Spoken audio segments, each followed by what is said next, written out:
오늘 하나님의 이 말씀은 일명 부자와 거지 나사로의 비유입니다.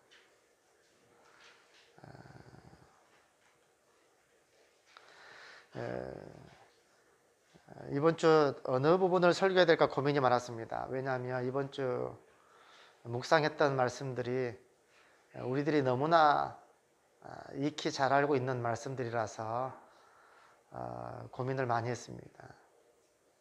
그래 하다가 이 부자와 나사로 실질적으로 그렇게 또 설교도 많이 안 했더라고요. 그래서 우리가 너무나 잘 알고 있는 말씀인데 이 말씀을 가지고 말씀을 전해야 되겠다.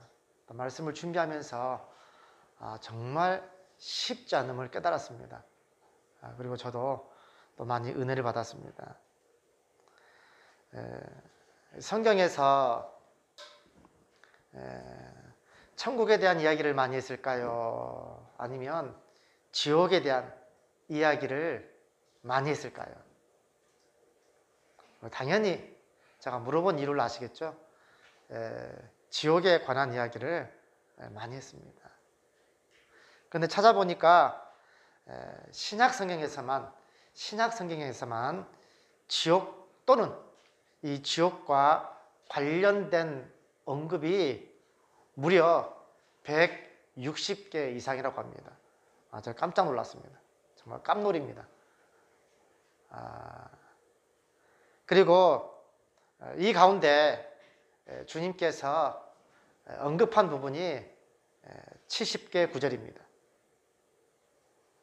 그러니까 천국에 관한 이야기보다도 지옥에 관한 이야기를 훨씬 많이 했다는 것을 알 수 있습니다. 거기에 대해서 몇 구절만 살펴보면 이렇습니다. 마태복음 5장 22절에 나는 너에게 이르노니 형제에게 노하는 자마다 심판을 받게 되고 형제를 대하여 라가라 이게 유대인의 욕입니다. 하는 자는 공에 잡히게 되고 미련한 놈이라는 자는 지옥불에 들어가게 되리라. 지옥을 불로 묘사하고 있습니다. 지옥불에. 또 마태복음 18장 9절에 만일 내 눈이 너를 범죄하게 하거든 떼어내버리라. 한 눈으로 영생을 들어가는 것이 두 눈을 가지고 지옥불에 던져지는 것보다 나으니라. 여기서도 지옥불 이렇게 표현하고 있습니다. 또 만일 네 손이 너를 범죄하게 하거든 찍어버리라. 장애인으로 영생에 들어가는 것이 두 손을 가지고 지옥 곧 꺼지지 않는 불에 들어가는 것보다 나으니라. 불은 불인데 결코 꺼지지 않는 불입니다. 또 거기는 마가복음 9장 48절입니다. 거기서는 구더기도 죽지 않고 불도 꺼지지 아니하느니라. 주님께서 친히 언급한 부분입니다. 또 어떤 부분에서는 이것을 무저갱이라고 합니다. 무저갱. 무저갱이라는 뜻을 찾아보니까 밑도 없습니다. 밑도 없고 끝도 없이 깊은 곳 이런 뜻입니다. 이게 무저갱입니다. 이 땅에서는 우리가 살고 있는 이곳에 밑이 없고 끝도 없는 곳은 없잖아요. 그런데 여기 무저갱이라는 것은요 밑도 없고 끝도 없습니다. 이게 무저갱입니다. 요한계시록 14장에서 이렇게 되어 있습니다. 불과 유황으로 고난을 받으리니. 그러니까 불과 유황으로 인해서 엄청난 고난을 받는 곳이 지옥입니다. 그래서 거기서는 밤낮 쉼을 얻지 못하리라. 이 지옥을 가리켜서 밤낮 쉼을 얻지 못하리라. 반면에 천국은 위로받는 곳입니다. 위로받는 곳이 천국입니다. 자, 오늘 우리가 보면 이 부자와 이 나사로에 대한 이 이야기, 이것을 어떤 사람도, 많은 사람들도 그래요. 실제 인물이라고 주장하는 사람들도 많습니다. 전통적으로는 이것을 부자와 나사로의 비유로 봅니다. 전통적으로는 이것을 비유로 봅니다. 비유로. 그런데 최근 들어서는 이것이 실질일 수 있다 이렇게 주장하는 사람들도 많습니다. 그렇게 실제라고 주장하는 이유가 뭐냐면 본문을 가만 보면 서두에 비유라고 하는 말씀이 없습니다. 저도 찾아보니까 없습니다. 비유라는 말이 없습니다. 비유라는 말이.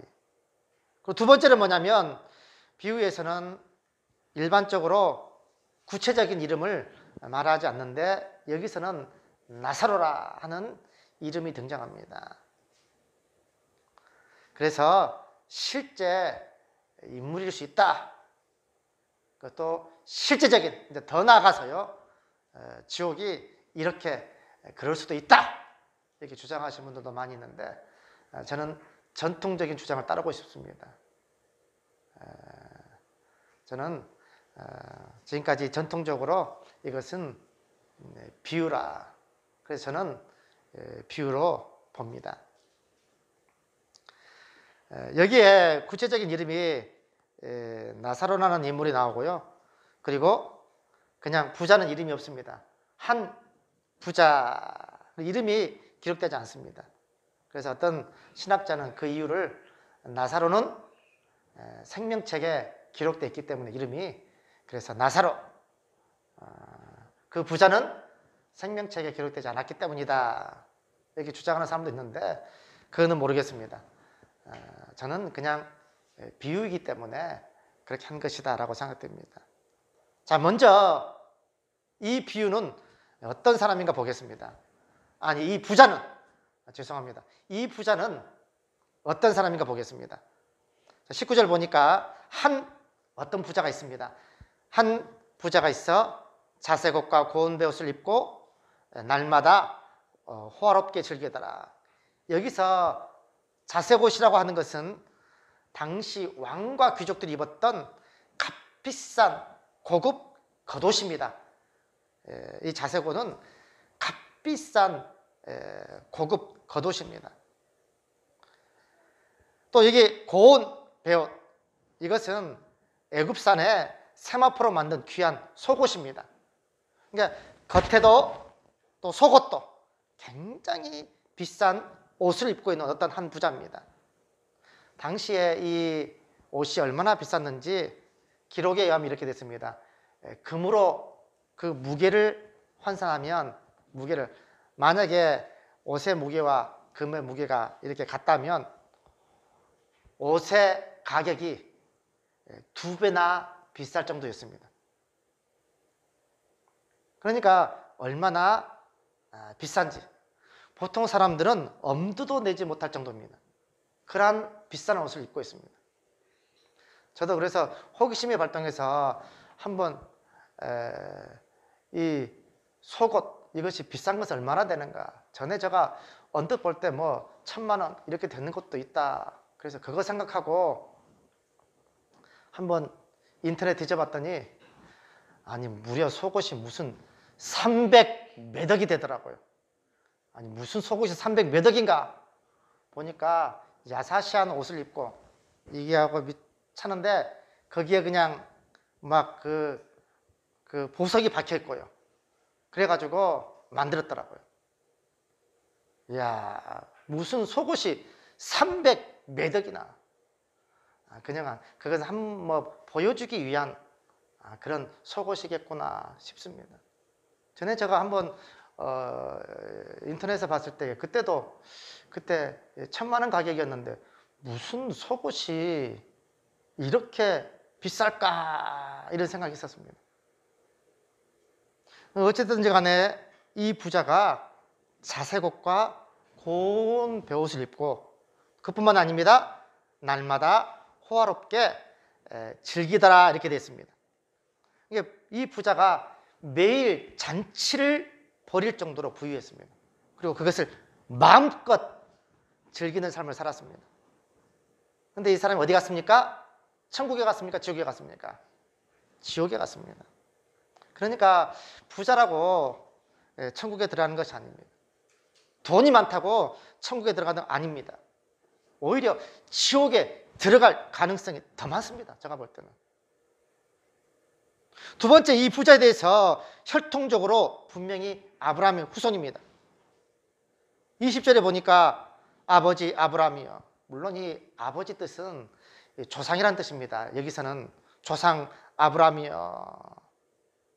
그러니까 혈통적으로는 분명히 아브라함의 후손입니다. 혈통으로 천국에 들어가는 것 아닙니다. 그것도 아브라함의 후손이기 때문에 수십 대에 걸쳐서 아브라함의 후손입니다. 내가 몇 대 예수를 믿었느냐, 이것 결코 중요하지 않습니다. 지금 어떻게 믿음 생활, 신앙 생활을 하고 있느냐, 이게 중요합니다. 분명히 이 부자는 하나님을 믿었을 것입니다. 또 믿었다면 하나님께 기도도 했을 것입니다. 그리고 또한 하나님께서 복 주셔서 이렇게 부자가 됐을 것이다, 그렇게 굳게 믿었을 것입니다. 그런데 지옥에 갔습니다. 우리가 생각할 때 우리가 부자라는 이미지가 굉장히 우리나라에서는 부정적입니다. 부자면 부정축척을 하고 다른 사람의 것을 어떻게 가지고 이렇게 돈을 벌었을 것이다. 우리는 그런 이미지가 강합니다. 근데 서양은 그렇지 않습니다. 성공한 부자, 이런 이미지가 강합니다.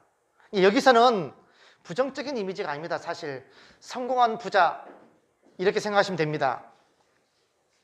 그런데 여기와 너무나 대조적인 한 인물이 등장합니다. 그게 거지 나사로입니다. 여기에 나사로라 이름하는 뭐라고 되어 있습니까? 한 거지가 이렇게 되어 있습니다. 한 거지가 헌대투성이로. 이 헌대투성이가 뭐냐면 온 몸에 심한 종기가 나 있는, 그러니까 병든 거지였습니다. 쉽게 말하면 거지 인생입니다. 거지 인생. 그리고 대문 앞에 버려진 채 이렇게 되어 있습니다. 이게 버려진 인생입니다. 사람들로부터 버려진 인생입니다. 그리고 또 21절 말씀 보니까 그 부자의 상에서 떨어지는 것으로 배불리를 하며 심지어 개들이 와서 그 헌대를 핥더라. 여기서 이 개들이라는 것은 떠돌이 개들입니다. 집에서 키우는 개가 아닙니다. 떠돌이 개들이 그 상처난 부분을 핥을 정도로 불쌍한 인생입니다. 정말. 여기서 대문 앞 이걸 찾아보니까 대문이라는 이게 정말 화려한 장식으로 치장된 높이 솟은 대문입니다. 이 부자가 얼마나 부유한지 알 수 있는 그런 대목입니다. 이 부자의 대문 앞에 화려한 곳에 비해서 너무나 보잘것없고 초라하게 보이는 이 한 거지입니다. 그냥 거지도 아니고 온 몸에 종기가 나 있는 그러한 거지입니다. 자, 그렇다면 이 부자의 잘못이 무엇입니까? 왜 이 부자가 지옥에 갔습니까? 부자의 잘못이 무엇입니까? 그가 나사로를 학대했습니까? 그런 기록이 전혀 없습니다. 나사로를 학대했다 하는 그런 기록이 전혀 없습니다. 아니면 재산을 부정으로 축척했습니까? 그런 언급도 전혀 없습니다. 단지 언급이 있다면 이 부분입니다.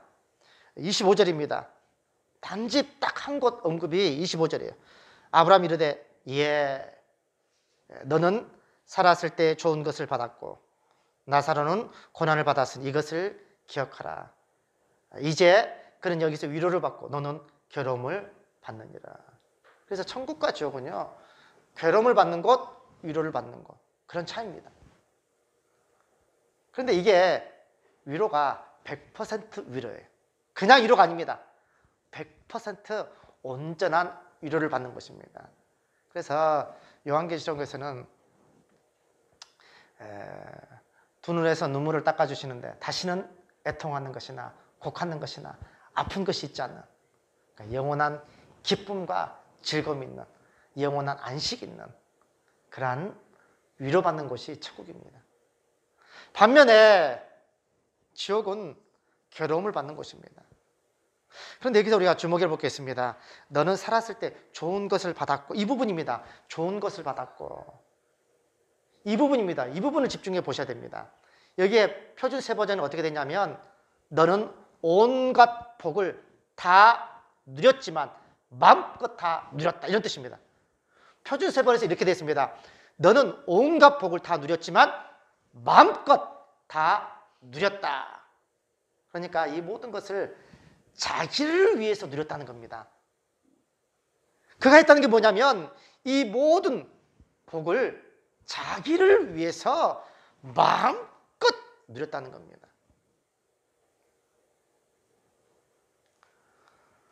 죽음이라는 것은 똑같습니다.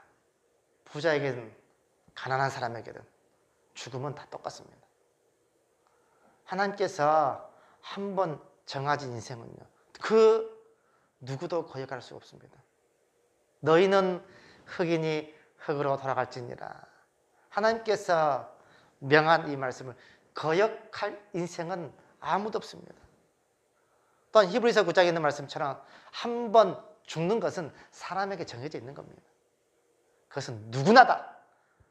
부자이건 가난한 사람이건 많이 배운 사람이고 못 배운 사람이고 간에 다 똑같습니다. 근데 죽음 이유가 완전히 달라집니다. 물론 죽음 전까지는 부자는 정말 호화롭게 날마다 연락하며 잔치를 베풀고 그렇게 살았습니다. 아마 죽을 때도 그렇습니다. 이 부자에 보니까 부자도 22절 말씀 보면 하반절에 죽어 장사되매, 이 장사됐다는 표현이 유대인의 굉장히 큰 장례식을 표현할 때 이렇게 표현을 씁니다. 이렇게 그가 죽어서도 어때요? 수많은 조문객들이 그 장례식에 참여할 만큼 그러한 장례식을 치렀습니다. 자, 그런데 거지 나서는 어떻게 됐습니까? 장례식이란 말이 없습니다. 그냥 죽었습니다. 이에 22절 말씀에 그 거지가 죽어라고 되어 있습니다. 그냥 죽은 겁니다. 그러니까 그냥 죽어서 장례도 치르지 못하고 그냥 어느 한 곳에 그렇게 묻히게 된 겁니다. 자, 그런데 죽음 이유가 완전히 달라졌습니다. 부자는 지옥에 가고 여기에 거지는 어떻게 됐습니까? 천사들에게 받들려 됐습니다. 그러니까 죽은 즉시, 이게 용법이 그래요. 죽은 즉시 천사들이 영혼을 영접하여 데려갔다, 이렇게 되어 있습니다. 그리고 아브라함의 품, 낙원 또는 천국, 여기에 들어가게 된 겁니다. 반면에 이 부자는 음부에서 정말 고통 가운데서 있습니다. 자, 그러면 오늘 정말 제가 말씀드리고 싶은 것은 지금까지 했던 것은 그냥 제가 이 서론적으로 설명한 부분입니다. 예수님께서 왜 이 비유를 말씀하셨는가 하는 겁니다. 이게 중요합니다. 우리 항상 말씀을 보실 때 특히 어떤 비유를 말씀할 때 그 말씀의 배경을 알아야 됩니다. 그래야만 성경을 바르게 해석할 수 있습니다. 자, 그렇다면 예수님께서 왜 이 비유를 하셨는가 하는 겁니다. 예수님께서 먼저 이 불의한 청지기 비유를 말씀하십니다. 그랬더니 바리새인들과 서기관들이 비웃습니다. 16장 14절 말씀에 바리새인들은 돈을 좋아하는 자들이라, 이 모든 것을 듣고 어떻게 됐습니까? 비웃거늘. 그 다음에 하신 말씀이 부자와 나사로의 말씀입니다. 다시 한번 말씀합니다. 예수님께서 왜 이 비유를 말씀하셨는지 그 배경은 뭐냐면 바리새인들은 돈을 좋아하는 자들이라, 이 모든 것을 듣고 비웃었습니다. 그 다음에 이 부자와 이 나사로의 말씀을 전하는 겁니다. 자, 그러므로 이 부자는 누구를 상징하는 거겠습니까? 바로 바리새인들과 서기관들을 상징하는 겁니다. 이 부자는 바리새인들과 서기관들을 상징합니다. 그리고 반면 나사로는 지금 어려움을 당하고 있고 고난을 당하는 예수 믿는 그 성도를 상징하고 있는 겁니다. 자, 그렇다면 왜 그런지 제가 설명하겠습니다. 자, 왜 이 바리새인들 이들을 가리켜서 이 부자라고 표현했을까? 이 땅에 정말 성공한 부자처럼요, 이 바리새인들은 날마다 존경을 한 몸에 받고 살아갑니다. 자, 성공한 부자를 한번 생각해 보십시오. 저도 가만 묵상해 봤습니다. 우리가 부자면 너무나 부정적인 이미지가 강합니다. 그래서 좋지 않은 그런 생각들을 많이 합니다. 근데 많은 사람들이 부자를 동경합니다. 왜 동경합니까? 그냥 그러한 부자 동경하는 건 아닙니다. 정말 자수성가로 성공한 부자를 동경합니다. 잔치를 베풀 만큼 가진 자의 여유로움이 있습니다. 그들에게는 베품이 있습니다. 좋은 옷을 입고요, 부드러운 말씨. 여러분들 정말 예를 들어서 제가 비유가 맞는지 모르겠지만 빌 게이츠처럼 정말 성공한 부자가 있습니다. 그들의 말투, 그들의 언어, 성공한 미담 한마디 한마디가 여러 사람들에게 부러움을 삽니다. 가진 자의 여유로움이 있습니다. 그들에게는 최고의 엘리트입니다. 그래서 많은 사람들이 그러한 부자를 동경합니다. 반면에 이 거지 같은 이 나사로 같은 인생은 어떻습니까? 왜 저렇게 실패했을까? 얼마나 열심히 살지 않았으면 저런 인생을 살아갈까? 참 비참하다. 우리는 그런 생각들을 합니다. 바로 이 성공한 부자가 이 바리새인인 겁니다. 그들에게는 정말 여유로움이 느껴집니다. 많은 사람들에게 좋은 옷을 입고 그들의 하나님의 말씀을 전하는데 한마디 한마디가 여러 사람들에게 존경을 받게 됩니다. 그런데 이들의 문제가 뭔지 아십니까? 자기의 의입니다. 자기를 위해서만 이 모든 것을 누리는 겁니다. 아까도 표준서의 번역에서 말씀드렸듯이 너는 온갖 복을 다 누렸지만 마음껏 다 누렸다. 그 모든 것들을 자기를 위해서만 누리는 겁니다. 자기를 위해서. 결국 자기 의에 만족하고 자기의 그 의에만 그렇게 살아가는 겁니다.